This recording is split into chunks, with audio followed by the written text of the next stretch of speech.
I'm Derek Joyce and I'm here with Paul O'Murda, and this is I'm Not the Expert, but this is a podcast where we'll discuss everything from the most complex ideas that we know nothing about to the simplest ideas that we probably know nothing about either. So put the kettle on, get comfy and join us. Right, hygiene has been on my mind. Okay. Ever since, and not ever since, like I'm not a germaphobe, but I'm a bit. I'm a germaphobe in the sense of wash your fucking hands, man. Yeah. If you go to the toilet, fucking wash your hands. Yeah. Fucking hell. So ever since we did the plague, even as far back as Medusa, right? You know, and the ancient Greece and all that kind of shit. And we did the Celts coming across Europe, and then we did the Romans following them and all that kind of thing. I was thinking, where did these bastards go to the toilet? And what did their world smell like? Yeah. Yeah. And I was too. obviously there wasn't a system in place that deals with your waste, your sewage. Well, the Romans kind of come up And with if that, didn't they? Yeah, and which we'll get to. But if you've ever been to a gig, been to gigs, yeah. There's this place full of urinals at the bottom of the field, and over the course of the hours or whatever, it just gets messy. Yeah. And you see some poor arsehole who has worn flip-flops to the fucking gig is stuck in the middle of a cesspool having lost one flip-flop in the mud. But it's that kind. It's that kind of level of hygiene, minus the smell of the bleaches or the agents that would deal with the waste. Some level of disinfection. Yeah, but it's minus that. But that must have been what life was like, in the Middle Ages, in the ancient Greece and all that kind of shit, you know, and all that kind of shit. So what you're saying is, I'm a germaphobe. Sewage systems and cisterns and toilet are the greatest invention of all time. You were telling me the other day are. when we said, we're in Tuesday at 11 o'clock to record this. Yeah. It's now Tuesday at 11:30. That you just spent the day, and I told you what we were doing, and you said that's really coincidental. Yeah, I just spent the day very scrubbing fitting the bathroom. because you are so lucky to have a bathroom to scrub. Oh yeah, God yeah. And I'm not going to do this to gross people out. No, because I've just had breakfast there. It's nasty enough. I'm not going to do this podcast to gross people out. So there's not going to be any graphic examples given by me or you of people's waste and how it was dealt with down through the ages. I made the decision that I didn't want to do this when I was looking it up. But I was really interested in, like in the plague, when all these people were dying in the plague, and we're talking about low levels of hygiene and bad diets. Yeah. Low levels of hygiene is not washing that often. You know, but if it's the natural urges of the body, every now and then you have to go to the toilet and you just have to fucking go. Where did they go? And when they went, where did they put it? Where did they keep it? And it's not like you work through the summer and then go through the winter and it can kind of, the system recovers, whether it's nature, whether it's... Oh, I know what you mean, But the system recovers. It's all year round. It's a constant, This had to happen. And so you need to piss and shit it was relentless. every day. So it was like, it just kind of freaked me out. And so I looked it up. So, Ostia in Italy, Ostia, O-S-T-I-A, was an ancient Roman port city located about 15 kilometres southwest of Rome. And it served Rome as a port city. Ostia, which is Latin for mouth, sat on the river Tiber. Now, you'll notice I said past tense. Sat. Okay, so it doesn't exist anymore. It probably does. In some way, shape or form. It's probably been part of Rome now, isn't it? If it's, it's only 15 kilometres out of Rome, it's probably part of Rome now with urban sprawl and everything else. Due to silting, which is the depositing of sand and other such detritus. On the banks of the river, Ostia now sits 3 kilometres from the sea, where it used to sit on the banks of the Tiber. and the mouth of that estuary into the sea. It now sits 3 kilometres inland. Right, okay. So it was on the coast and now it's 3 kilometres. Yeah, that's not down to waste, that's down to natural geological expansion or deposition. Yeah. You know? And silt, and it's just built up over the years. In Ostia, citizens could be found throughout the day sitting on a large stone bench near the old forum. And the forum is just where the judicial, civic, senate and temples were located. So it's kind of like a city centre. Yeah. Okay? It was the business district. This stone bench that people would be found sitting on from time to time. Had holes in it, did it?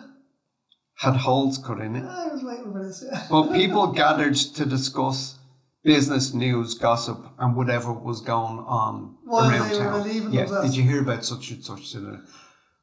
It was a communal toilet. Okay, so if you think about it, and the images I saw of it that were excavated, because I mean it's at least that part of the city is abandoned. Yeah. It had massive keyhole-like shapes cut out of the stone in spaced seating down this bench, okay? Yes. And that's why you would sit and you would drop your waist through. Okay? While having a nice conversation. Now, while you're having a nice conversation, but that's the thing, and I will get into it later on, but the privacy that society demands now, and when I say society, I'm talking about our society. Yeah. Civilized society, yeah. It's civilized society. Hate that word. You see, there's places in the world to this day don't hold going to the toilet in such high regard. Yeah. You know what I mean? As a private thing, It's just a thing. It's the privacy is what we demand in the society we live in. Yeah. And that's why it's a taboo, isn't it? We put a taboo on something. That's why the doors lock. Yeah. That's why the walls are enclosed. The room is enclosed. Yeah. And you're not allowed to have security cameras. And that's why the window, if there's a window in your toilet, is usually frosted or smoked glass. Yeah. And if it's not, you probably pull the fucking curtains. Or you just make sure no one's outside. In Ostia, that wasn't the case. They'd sit on a long bench, and it usually sat between 20 and 25 people. So it was kind of three walls, one side opened, and roof, in case it was pissing rain. Okay? So they'd sit there and they would let nature take its course while they had their discussions, while they had their talks. There's a similar thing in St. Stephen's Green now that you mentioned, that kind of tree-sided, covered, benched area. Doesn't have holes in it now, mind you. I'm just wondering if it did at some stage. In Stephen's Green? Yeah, it's like you walk in the main gate in Grattan Street, turn right. It's just about a couple of hundred yards down that path. I don't know it. Yeah, there's usually skateboard kids and stuff hanging around. You know the usual mall rats hanging around it. Well, no, this was like, this had its Roman columns and its walls and its roofs. Yeah. And it had the stone benches inlaid. Like it was a whole system. It wasn't just a stone bench that you sit on in a specific spot to relieve yourself. Yeah. Underneath, sit there and chill like. Yeah. Underneath the seating area where the carved holes were in the stone, there was an aqueduct flowing past. And when people dropped bombs, when people dropped their bombs, dropped the kids off of the pool, it flowed away in the aqueduct. So even back then, it was known, get this stuff away. Yeah. You know, don't let it sit, don't let it fester, it just flows away. And then take it down to the river and away into the sea or wherever it go. Poor fish. I'd say it was a food source for some fish. More than likely, yeah. You know, there's bottom feeders anyway, definitely, yeah, and plants, because you're gonna have me not eating prawns and in the first 72 hours it might not be fertilizer, and in the first week it might not turn into fertilizer, but eventually it becomes fertilizer. Yeah. And plants grow and fish grow, and so you would. This is true. So after people were finished launching chocolate torpedoes, it was taken away by water conduit below the communal throne room, away to the river and away to the sea, and it was gone. It was out of sight, out of mind. Okay. Nowadays, thankfully, chopping a log is a more private affair, but not so, as we've discussed, in some places. So hang on, we've had dropping the kids off at the pool, chocolate bombs, chopping a log. Chopping a log. And there's going to be loads of these. Exactly. Because I said at the beginning, I don't want to gross people out. Yeah. So it's not my intention to gross people out, because this is already a sensitive enough subject. Right, yeah. All right? Okay. In 3000 BC, ancient Mesopotamians were personally responsible for the acquisition of clean water and the removal of wastewater in their own home. Okay. So you would have a plot of land and say, I'm going to build a house on this and we're going to live there. It was your responsibility to have a way of getting clean water into it. It's not even a septic tank, because septic tanks only last for so long until they need to be emptied, cleared, or whatever it was. So you didn't just think about your house and where you were going to build. You thought about, how do I get water in and get fucking door out? How do we get water into this place so we can wash whenever it was we do wash? When we can cook, we have drinking water, and there's waste. How do I get rid of the waste? So you have to think about that. There weren't these systems put in place in society where this was taken care of for you. Yeah. Because that just there weren't civil ordinances. Yeah. Unsurprisingly, toilet technology was very uncomplicated. Right? So it would be, in the diagrams I saw, it would be a room at the back of the house.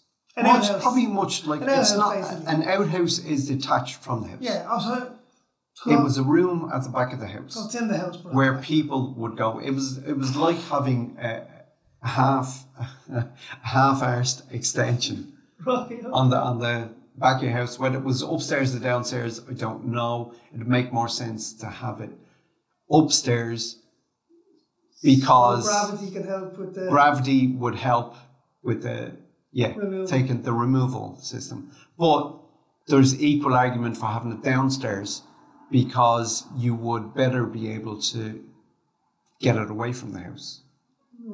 Get your waste away from the house with less distance, less compromised distance, if you will. Right? Okay. The wealthy would curl some pipe in a room in their house, usually at the back of the house, whether it was up or whether it was down. Right.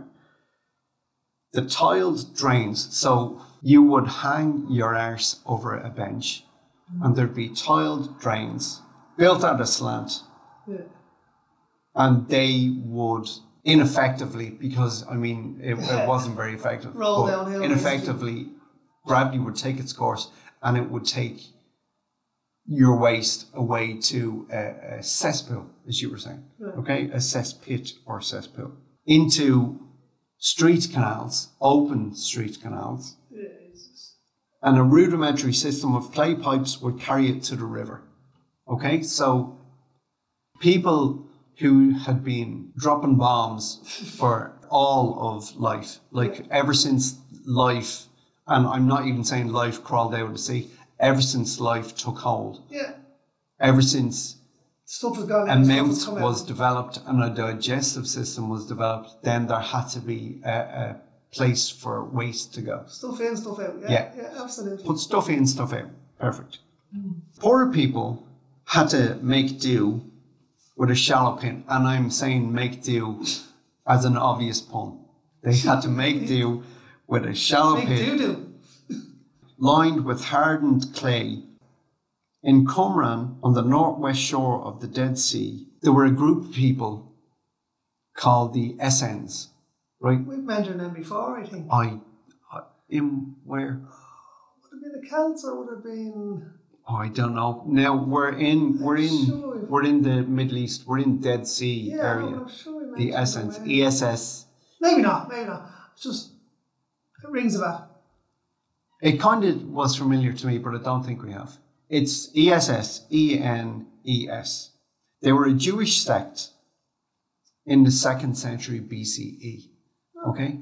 Now, They were a Jewish sect because they weren't part of the normal Jewish community, whatever that existed. Or whatever that was. And they lived on their own, in their own commune. They had their own set of rules and they had their own way of living, which is why they were a sect separated from everybody else. They just chose to live in that isolation. Okay, and they lived in a settled camp. Their rules for going to the toilet were specific. They had a specific set of rules that you had to go through when you were going to the toilet. Okay. And they were bizarre and they were weird. And they were just bizarre and they were weird. I can't even say they were understandable. It's like I said, I'm not going to gross anybody out. Oh, okay. Go on. You have to give us the rules. I'm giving you all the rules, but I'm not grossing anybody out. That's not my intention. Okay, go. Okay, so as I said, they lived in a settled camp. They had a specific set of rules to follow when offloading freight. Okay? They had to be far enough away from others so as not to be seen by anybody, as much as 3,000 cubits or 1.4 kilometers away. Right. So if you got to go to the toilet, you better start walking now. Yeah, you know what? I can probably last another 20 minutes and cook up this Duke. You start walking now and bring your shovel. Okay? So they had to be 1.4 kilometers away, 3,000 cubits. Yeah. They had to bury their dookie, and I agree with that wholeheartedly. Yeah, so they had to, it's like when you go camping, you out in the wilderness, you don't just go and drop a log and walk away from it. And depending on where you are, the scent is going to attract animals and everything else. Yeah. And if you are somewhere where there are bears and wolves, you don't want to be attracting too many people or things. Okay? So it's like when you go camping, you bring a shovel, bring a broadleaf, and off you go for 10 or 20 minutes. So these boys had to go out 1.4 kilometers. Okay? Right. And they had to bring something, they had to dig a hole, and they had to bury their Duke.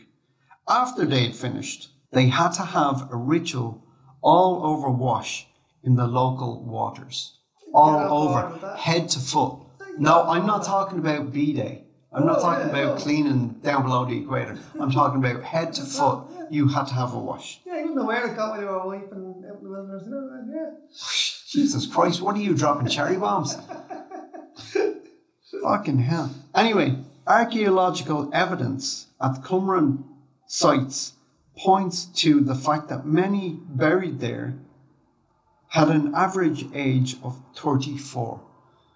Okay. They were young when they died. Okay. Which is strange because you would think they were being quite hygienic, like they probably would have lived longer. Exactly.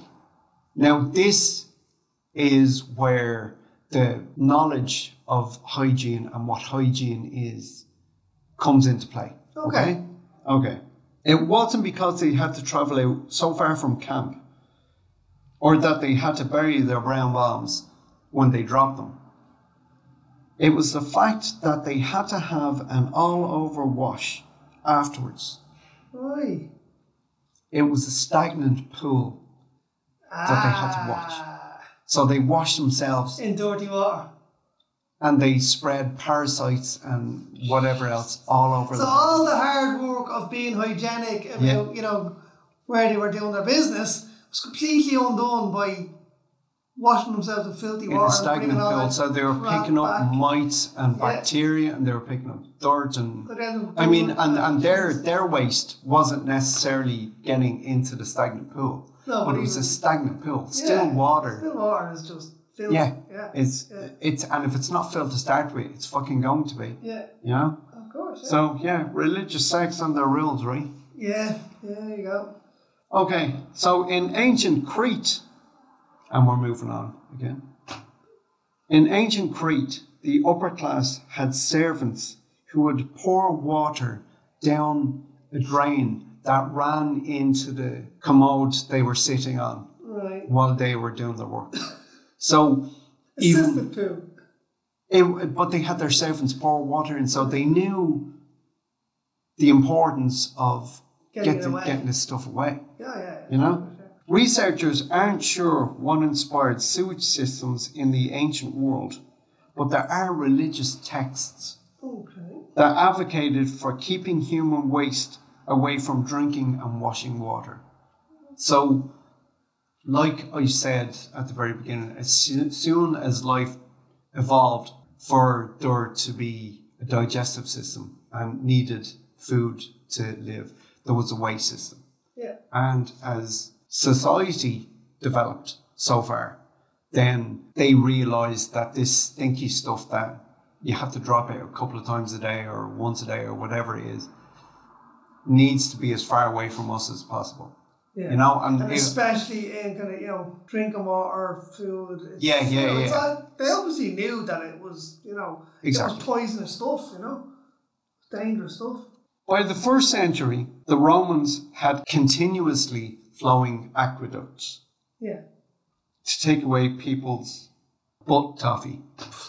You're going to keep doing this, aren't you? Yeah, I am. I've loads of them. So they had constantly flowing. So it was a canal aqueduct dug in from a river system and constantly flowing water to take it all away.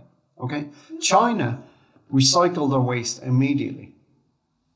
In what way? They had butt shuttle collectors who collected and then sold waste as fertilizer. And this went on for hundreds of years. Okay, so even back then they knew that, you know, it was good fertilizer, that, you know. Well, yeah. I mean, and even if at the very beginning they didn't, when they realised we've got to get this stuff away from us because it's hazardous to health, and they put it away somewhere. Somebody observed something growing really well. Yeah. Maybe it was a tree, a bunch of trees where they knew this, they dumped this stuff, because there would have been a don't go over there, man, kind of. Yeah. There's a designated like a area. Here. Yeah. Like and they noticed foliage, they noticed flora growing up really quickly, and they would have said, okay, fucking 2 and 2. Yeah. And so this stuff was good for something, even though it didn't smell like it. Yeah. Okay? Yeah. So they did this, this went on for hundreds of years. They had people who would come in and they would shovel this stuff away and they'd sell it as fertilizer, and people bought it as fertilizer. So, you know, it was probably a very lucrative business, career to have, even if it didn't smell that great. Okay, the fall of the Roman Empire in the late 3rd century saw toilet hygiene practically disappear. And that, for me, answered the questions I had about the plague in the Middle Ages and the Celts and all that kind of thing. It was the Roman knowledge was lost. Yeah, so as soon as all that was lost, standards just dropped. Yeah. You know? Now, it's interesting you say that, and I'm going to just go off on a little tangent here. I was asking you earlier, had you watched Foundation? You were asking me what Foundation was. It's pretty much, now, I'm talking about Isaac Asimov's Foundation. It's pretty much the fall of the Roman Empire, but it's set millennia in the future.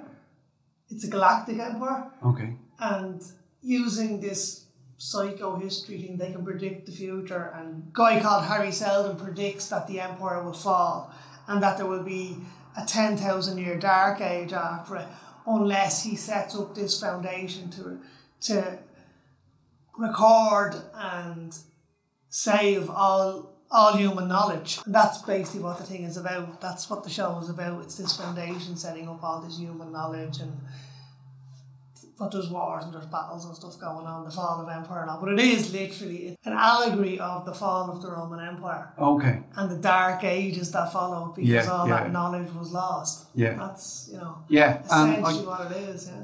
I don't know, I still don't know how, I know and can understand how all, inverted commas, all the knowledge was lost.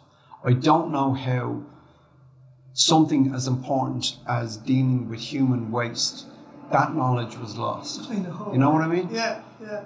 But I have an example of that which might answer our question later on. But it was just how could you forget about something as important as dealing with waste? Yeah.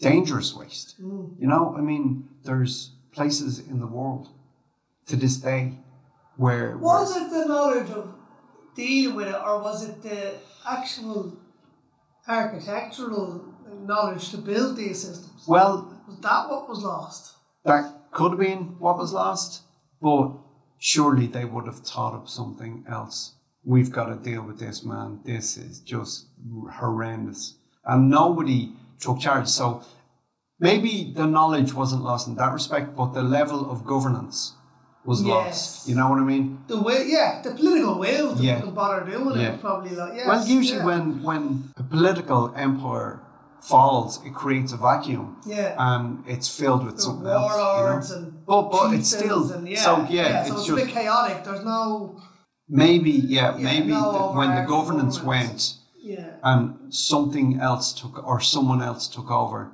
Yeah, the civic ordinance went with it. They weren't qualified to deal with the little important bits. Yeah, the big decisions were made in whatever way they were made. They just weren't ours, didn't they? Good pun. Weren't ours. Okay. That wasn't even meant to be. Right, okay. They couldn't be bothered at all still that.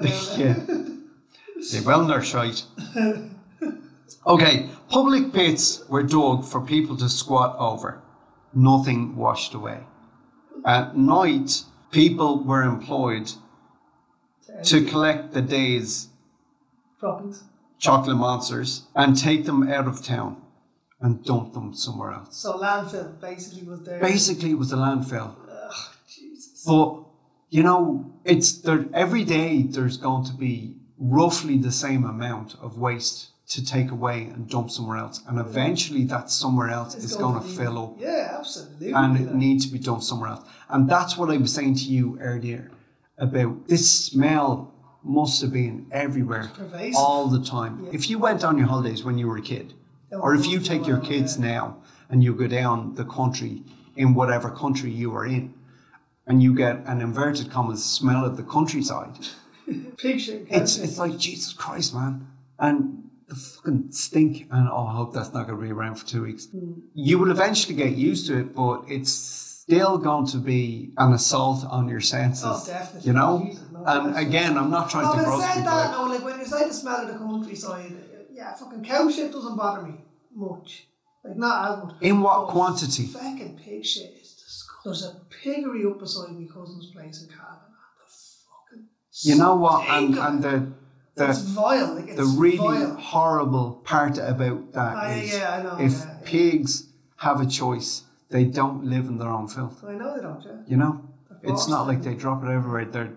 So that's just awful on a whole different level. Public pits were dug and people squat over them. They did what they had to do. Nothing washed away. At night, people were employed to come and collect the day's waste and take them out of town and dump them somewhere else. Chamber pots' contents, which we were talking about in the plague episode, chamber pots' contents were just fucked out into the street. Out the window. Yeah. Not my problem. Out you go. And they were fucked out into the street. So that's what I mean about, like, society didn't forget how to live. We still lived in towns and port cities, and we went where business was and where life was. People just didn't look after the small things. You know, the hygiene and fuck your shite out the door. Once you do there was that, very little and it's forethought. It was just get rid of that now. Yeah, and it was like, did you try to take the trash out today? Yeah. Yeah, it's out inside the street, and it's on the side of the street for the next month because no one's picking it up. You know? Yeah. So it was weird. One of my best friends, Andrew, sent me this story, and I really gratefully did, and I'm really grossed out as well. Okay. You sure you want to read it? Yes, I absolutely do, and you want to hear it. Okay, go on. In 1184, in Erfurt, Germany, a sizable number of noblemen and high-ranking officials gathered in St. Peter's Church in Erfurt to settle an ongoing land dispute. Okay? Yeah. So there were all these, I think it was probably the feudal system or something, was it? Yeah. And they were, that's my fucking land, that's not your fucking land, that's my fucking land. All this kind of thing. So The 12th century was a period of great strife. Feudal nobles and religious leaders bickered constantly about control of land and thereby control of the peasants living on that land. Yeah, of course. Okay? King Heinrich VI wanted a resolution to this land dispute and summoned the two feuding parties to a meeting in this St. Peter's church. Yeah, yeah. Every other noble there was expected to mediate as necessary between the two because this thing is getting resolved today, lads. Yeah. And that's the It's fucking getting out of end hand, of that. and this is the end What's of it. going That's down? it. Yeah, Yeah. At some point in this meeting, in this medieval chapel in Erfurt, the floor collapsed. Oh, jeez. Without warning, it collapsed into the monastery's latrine, along with whomever had been standing in the room at the time. Jeez. Okay? At least 60 people died in the incident, Oh my God. but it's estimated that it was closer to 100. What, drowned in shit, basically? It's not known if the victims, I deliberately didn't answer you, so I'm not ignoring you. Okay. It's not known if the victims died from the fall or from drowning in a lake of chocolate-flavoured Angel's Delight, Oh, jeez. but it's thought to be the latter. What a way to go. No, it's not fucking awful, yeah. It's like, we've managed to recover your husband's body. And it was like, yeah, I don't want it back. Sorry. Not everyone died at the meeting, however. Among the survivors were Heinrich VI and the Archbishop, Oh, of course the Archbishop who had survived. drawn into a corner of the room for a private discussion. So the King and So- the Archbishop survived. Yeah, but it's, and I know, Why am I surprised? but I can imagine them here, come here, can I fucking talk to you for a minute?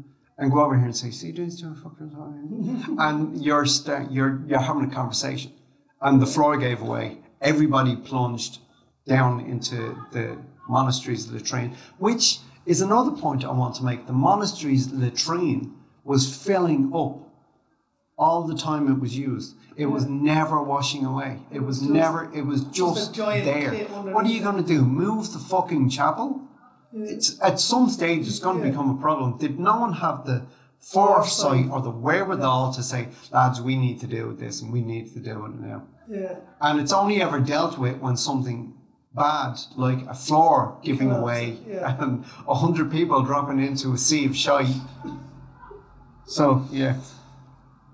When help did come, as well as being confronted with an incredible smell of stink, they were confronted with the sight of Heinrich VI and the Archbishop hanging onto the bars of a window for dear life. So you know the windows and the medieval windows with the bars and lattice work, all that kind of thing, hanging onto that. With the legs dangling above. Yeah, 30 to 60 feet over a latrine. Yeah, a sea of shite with drowning people in it. Because, and they would have fallen into this and whatever speed have come back up to the surface because of the gases and air in their bodies. Right. But their heavy robes would have weighed them down. They wouldn't have, instinct might have said, shed your robes, and they would have tried to get out of them. They didn't swim one iota, one jot. Not that you could swim in it, but they didn't swim, so they would have drowned pretty quickly. You know, it would have been under and not coming back up again. So it's pretty fucking nasty. So when help did come, he was hanging onto the window for dear life. And as I said, if your loved one was one of the victims, would you even want the body back? When they said, we did get him out, do you want him back for burial? It was like, nah, you're all right, don't worry about it. He said he wanted to go his own way. Fuck that shit. Yeah. Oh, man. Jeez. In the late Middle Ages, royal courts had commode stools, complete with lids to keep the royal stink and the royal dump hidden from view. Okay? So they would have dropped their cherry bombs into the thing, and then there would have been a little lid to slide over it. Yeah. And then their servant would have taken it out and disposed of it wherever it went. I saw a picture of a medieval castle, and you can see where the toilet was at the back of it because it's like a window box. Right. It's like a roofed, walled window box on the back of the castle. So you know your window box with all your flowers in it. Yeah. It's that shape. It was walled up, and it had a roof on it, and that's where they'd sit. And below the window box, there's a direct stonework pipe, I suppose you could call it, where they would have dropped into this cesspool or this still water or slowly flowing water or whatever the fuck it would have been. Into the moat maybe, but it would have dropped into that. So it was, if you think about the toilet you cleaned the other day, the U-bend on it, the U-bend is on it for a reason. Okay? So stuff doesn't come back up, isn't it? It's old, so odor doesn't come back up. If you've ever lived in a place or if you've ever had your toilet broken or you've had to get it replaced, it's filled with water straight away and it's filled with water straight away for a reason, okay? Because the smell comes back up. But these things are vertical pipes. Yeah, they so didn't have the U-bend in it. Yeah, so this smell, again, if you've ever been in a toilet after somebody else is using, you walk in and you go, Jesus Christ, man. You open a window or spray something, that smell was everywhere, 24/7. You know? So it's nasty, which is why I was thinking, I couldn't live in a fucking time like that. That would do my head in. And you couldn't even live out in a rural, isolated location because someone would be coming on and dumping a town shite near you. And if you're upwind from that, you're like, oh, fucking downwind. So, yeah, it's pretty messed up. So, the late Middle Ages, royal courts had their commode stills, blah, blah, blah. The servants would take away the royal stink and they'd take it out in a box. In 1596, Sir John Harrington designed the first flush toilet for Queen Elizabeth I. Now. So it wasn't Armitage.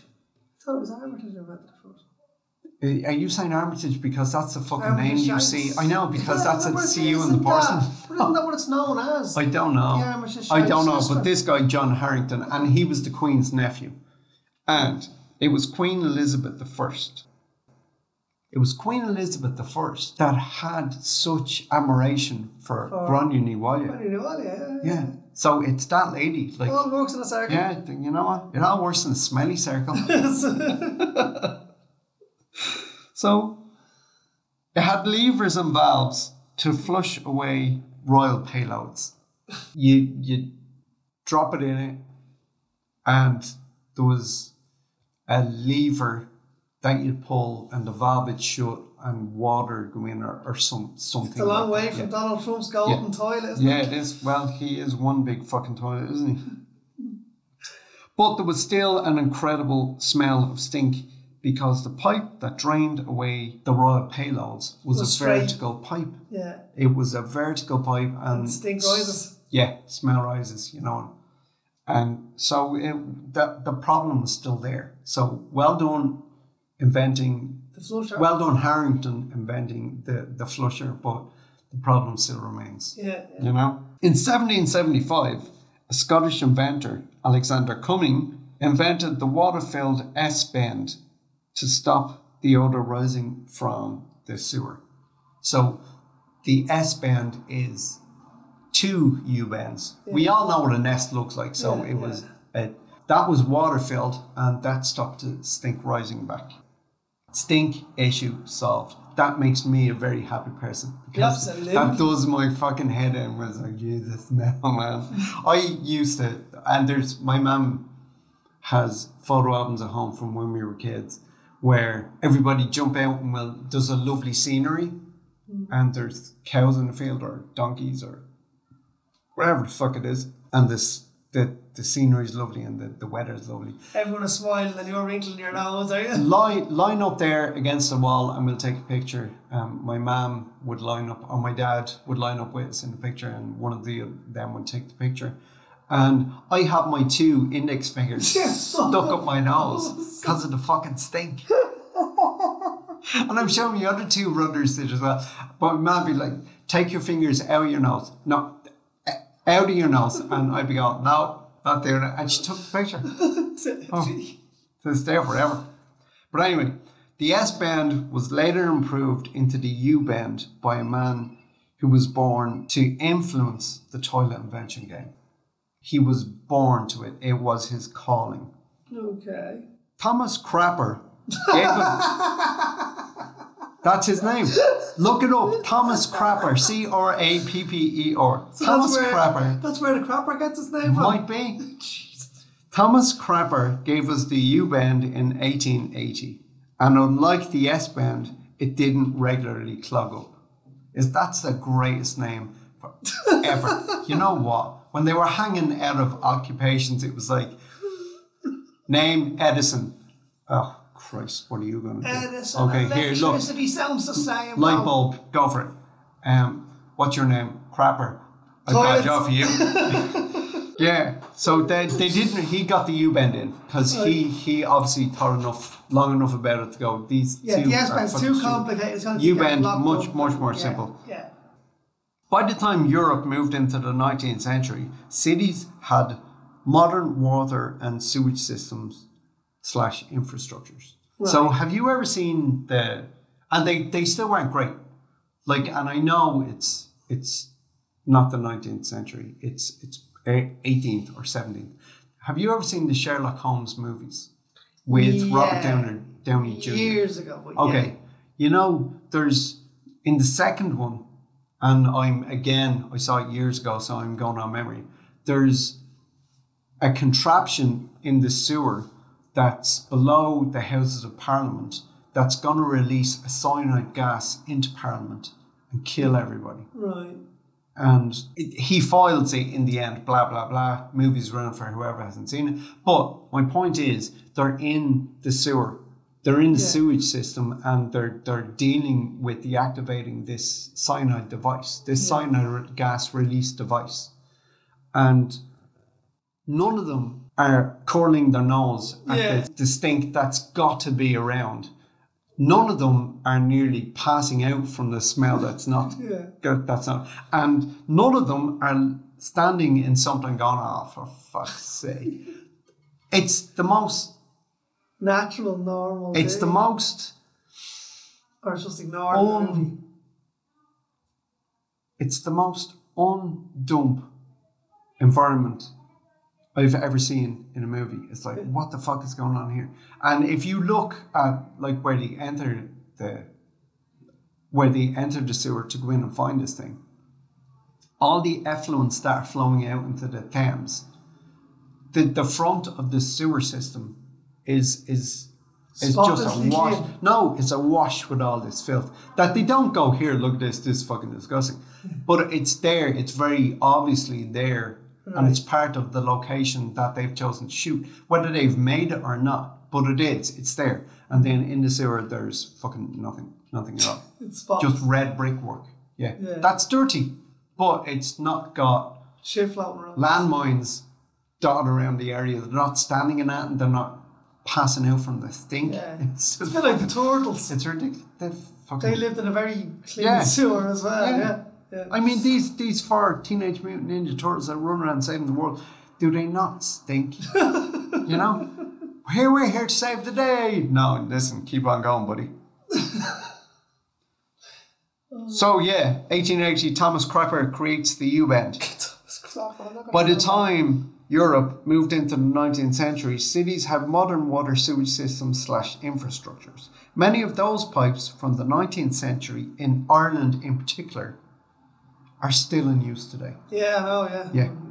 And I just thought I'd throw that in because we don't live in a sea of stink in Ireland, but we've got decrepit. Yeah, and there are areas that are plagued with it. There's not very far from here, there's a particular area that's been plagued with it for years. Yeah. And they've tried everything from deodorising to flushing the sewage.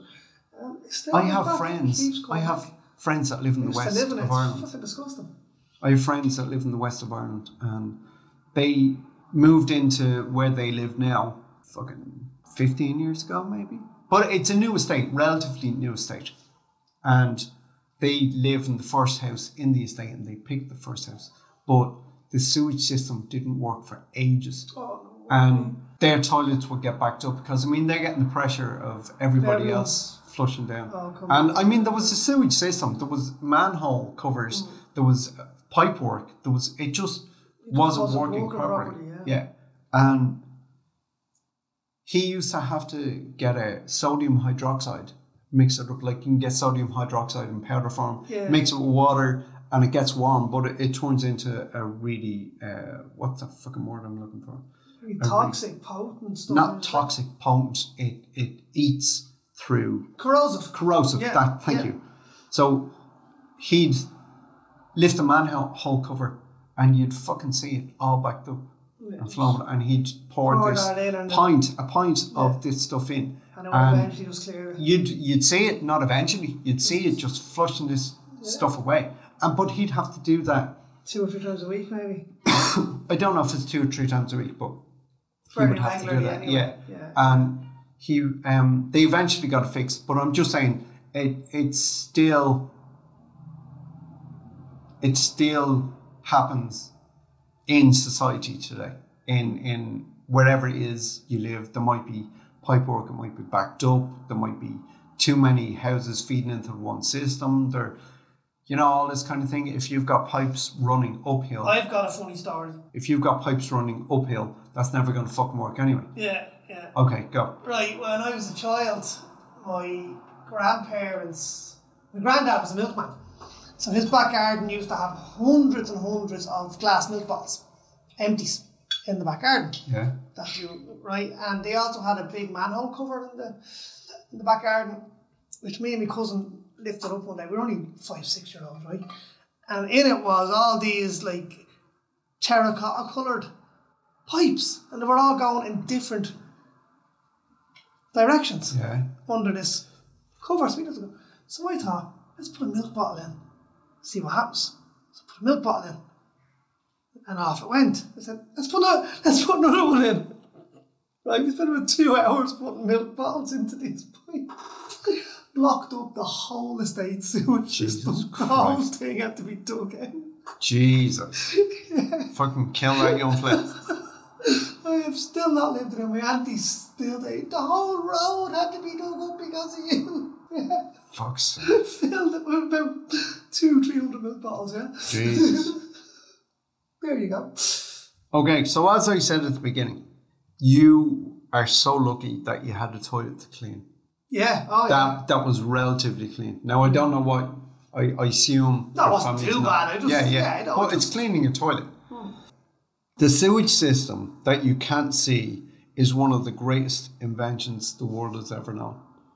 I definitely believe that. Yeah. And it's great for throwing milk bottles down. It's great fun. Yeah, just don't do it. Take his word for it, but just don't do it. Claim it as your own. Untreated sewage is a breeding ground for incredibly dangerous germs like cholera and dysentery. Absolutely. Like and even in third world countries, it's a terrible thing. It's still a fucking, I don't want to call it a plague, but it's malaria. It's just disgusting. And it costs people their lives. Okay, and look at the massive environmental impact raw sewage dumping is having on the oceans. In the UK.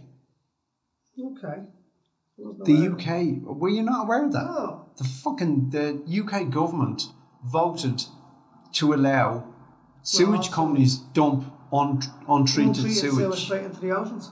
Into the oceans, into the rivers. Christ. Like, if you Google beaches that are polluted in England, you'll see a map of Britain. You'll see a map of Britain and Ireland, but you'll see a map of Britain with all these X's dotted around the coast where they all can't be used. That's interesting because that actually brings me back to something as well. I was doing geography in school now, it's many years ago, so this may not be up to date and accurate facts, but at the time when we were doing geography, it was mentioned that the Mediterranean was the most polluted sea in the world because you had all the holiday apartments on the coast, and they like that. Again, no rules about raw sewage, so it was all that must be huge. And listen, that must have changed. That must have changed. About a mile out to sea, and that's it. That must have changed. I don't know. But I mean, I'd imagine it's always changed made me over reluctant years. to go swimming in the sea when I'm over Yeah, there. maybe the distance of Wearding and Dunbar Sea hasn't changed. Maybe it has, but their systems and water treatment would have changed over the years and would have gotten better. I mean, if there's the a late 90s, big, you know what I mean? I'm not talking 100 years ago. fucking late 90s is 25 years ago. I know, yeah, I suppose. So, I know, hopefully it's gotten just the better. thoughts of that, the raw sewage just being pumped a mile off sea, that's definitely washing back up, you know? Yeah. So I have it in here. Tory politicians voted to allow water companies to dump untreated sewage into rivers and into the sea. Jesus. And if you want to look at it, you can go online. They wouldn't have got away with that. It's exactly what it is. It's exactly what it is. But you can go online and see videos of big 2 meter wide pipes spewing shit. brown water out into the sea. It's untreated. It's fucking disgusting. But anyway, 15% of the global population use a communal setting when recycling fibre, much like they did in Sh1te in Roman times. Okay, so it's still a thing. 15%. It's a huge thing. Yeah, in second and third world countries, it's not only a communal setting. But okay, I don't want to say second and third world countries. No, but that is a problem. Undeveloped countries. I certainly don't want to say undeveloped countries. But there are some countries in the world where, as I was saying at the beginning, the privacy that society demands on us nowadays is not the same over the world, around the world. Their and you values can are go different. to places where men and women will go to the toilet and be able to see the person next to them doing the exact same thing. Yeah. And you're saying because because it is a drug, but because it's society. The society you were brought up in demands a level of privacy that's above that. Yeah, you know what I mean? Yeah, it's how I'm conditioned. Exactly. Okay. 4.2 billion people lack safe sanitation. Safe sanitation. That's shocking. Yeah. 2 billion people use a water drinking source that's contaminated with feces. That's just... Next time you go to the toilet, before you flush your work away, give a nod of thanks to the fact that you can close the lid and use a flusher. No, absolutely. Definitely. You posh bastards. Yeah. Now, you finished talking crap now, then? Yeah. Yeah, I'm shite. I'll be back to talk crap next time. Go on. Yeah, I'm done grossing you out.